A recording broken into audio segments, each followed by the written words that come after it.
Awesome. Well, so, one thing that I'm sure many of you have heard of repeatedly in this industry is the existence of trilemmas. And trilemmas are, kind of this wonky word that shows up a lot, both in marketing material and in research.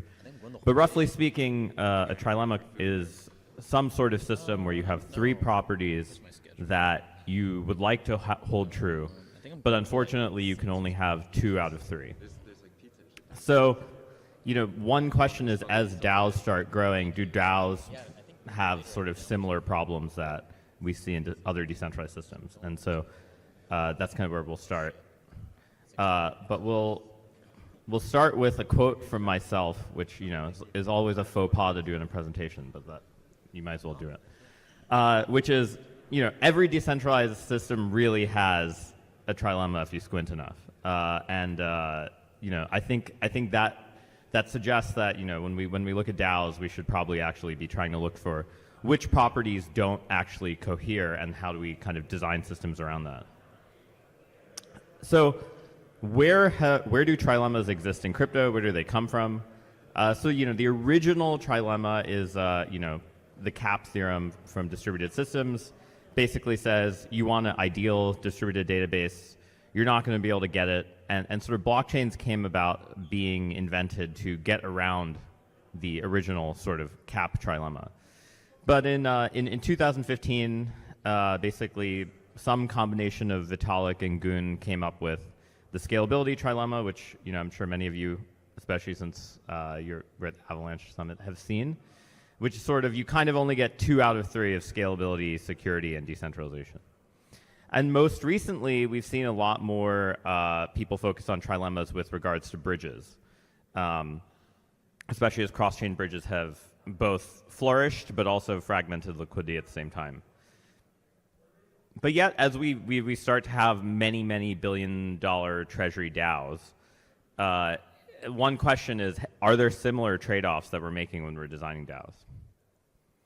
Well, in order to answer that, I think you also have to ask yourself, well, what are the actual sort of basic functions that DAOs do that are common to all types of DAOs?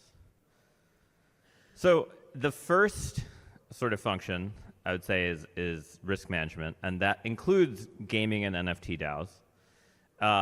For instance, DAOs that own a lot of NFTs will pledge them as collateral, use that to fund their operations. On the other hand, things that are explicitly DeFi types of things will, of course, they have very clear definitions of risk and what their DAO's treasury is actually supposed to fund. But also reimbursing users when something goes wrong, accounting for fee imbalances and things that go wrong sort of in the course of operation. These are all sort of natural things that DAOs do. And as you can see from this list, these are things that DAOs spend a non-trivial amount of money on. The second thing is DAOs have to spend on incentives. And incentives doesn't just mean liquidity mining and farming and customer acquisition.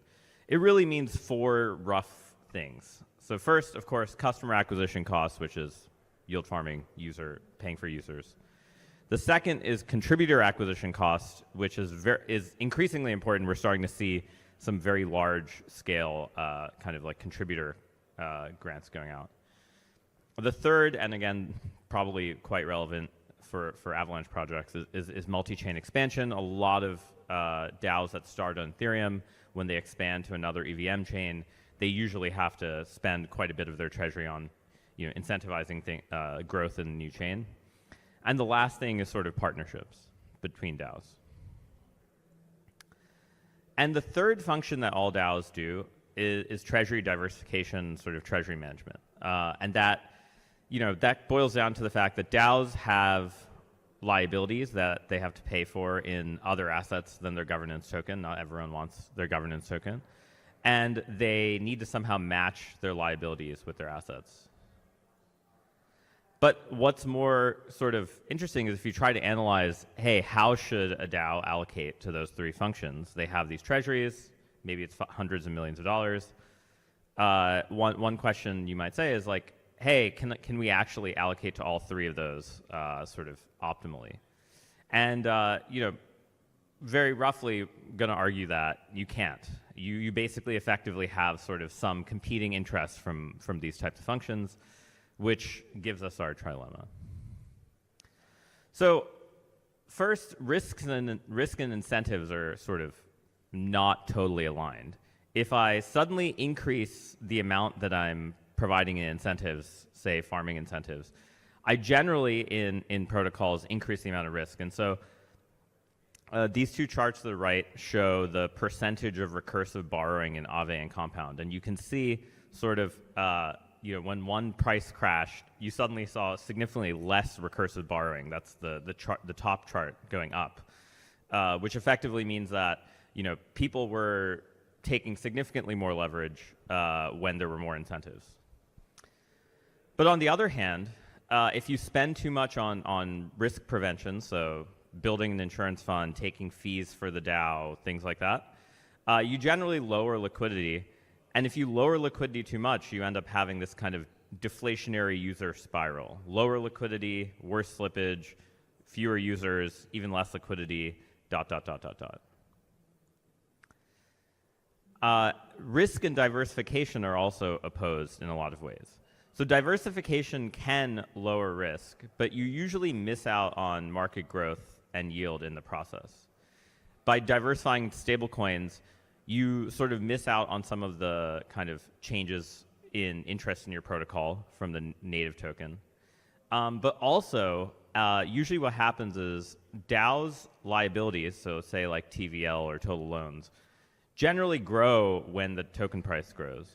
And if the DAO is diversifying into that, they actually are losing out. And so the three images I show are sort of three DAOs with extremely different diversification strategies. You can see sort of Lido, which mainly owns its own token. You can see Olympus, which, because of its protocol construction, owns a quite large variety of assets of different types. And then you can see BitDAO, which has been slowly sort of doing one-off diversifications as it invests in projects. And finally, incentives and diversification can be at odds.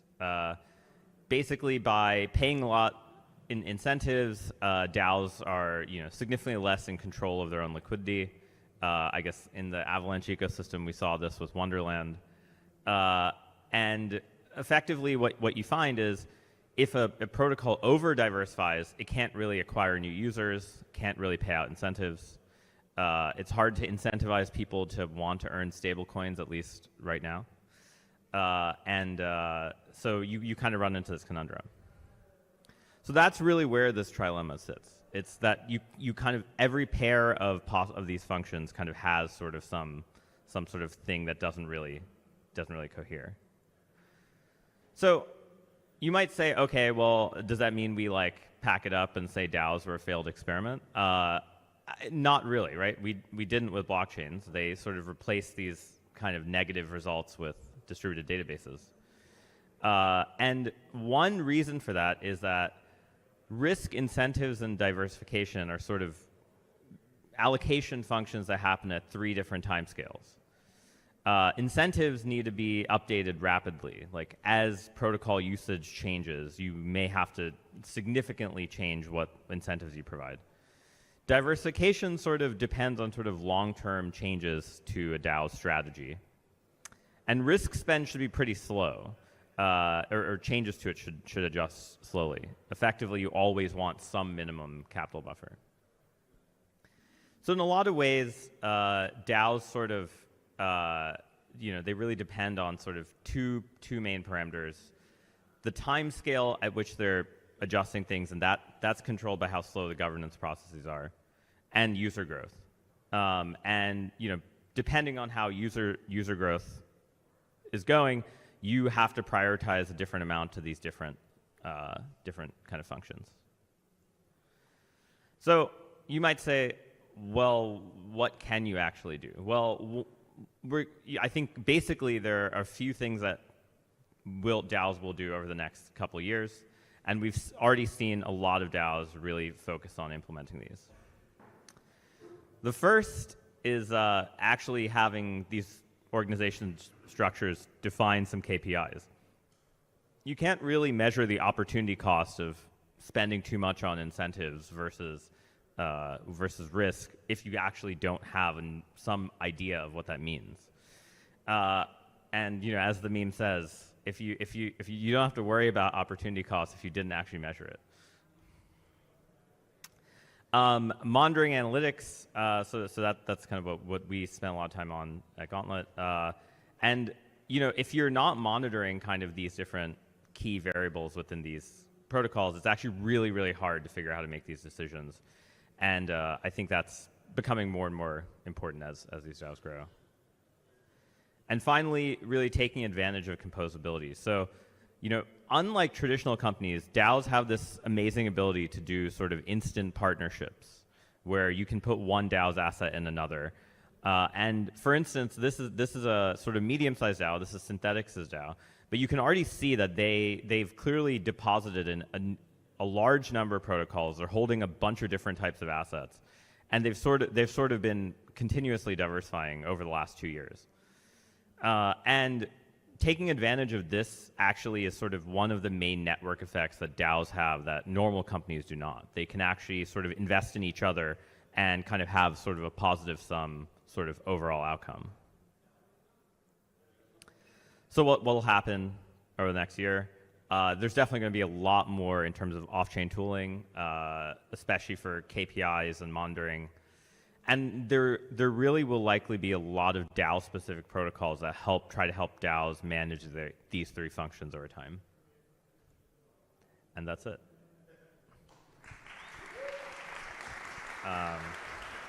Thank you. I don't know how much time we have, but if you have 5 minutes. 5 minutes? Yeah. Questions? Comments?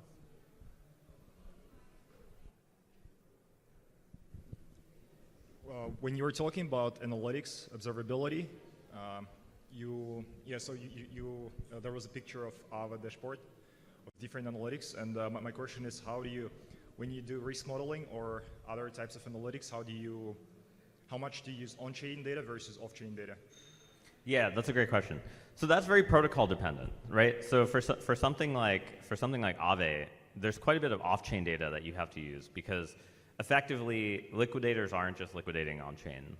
Something like 30% of liquidations are done via flash loans, but the remaining 70% get done in different places, oftentimes because of liquidity constraints. There might not actually be that much of some asset on-chain, or like the slippage is too high at that point. And I think especially as we have more and more cross-chain assets where there's synthetic representations, it gets a lot more complicated, right? Liquidators aren't going to liquidate on the native chain because they might find more liquidity across a bridge, and they're willing to take that risk. So a lot of what you have to do is really monitor on-chain data on different chains, as well as off-chain data, and have a notion of what the global liquidity state is for things like Aave and lending. For things that are more like AMMs, where they're endogenous and sort of self-contained protocols, there's less of that, but there you have to do more of an analysis of what the relative valuation is across different dexes. But yeah, roughly speaking, things that have leverage, you have way more off-chain interactions. Things that don't have leverage have way less, and that's sort of roughly the spectrum. Anyone else? I have a question. Are there any DAOs out there that maybe are solving this trilemma or have been close to solving this trilemma that you can call out? Yeah, it's a great question. I think three examples that stick out. I mean, Olympus, in a lot of ways, kind of paved the way to say, hey, actually, we need to build solving this into our protocol itself. I don't think they did it on purpose. I think they did it by accident. But they basically kind of invented this how do you actually make your protocol diversify itself on its own type of thing by having bonds and things like that. But I think in other ecosystems,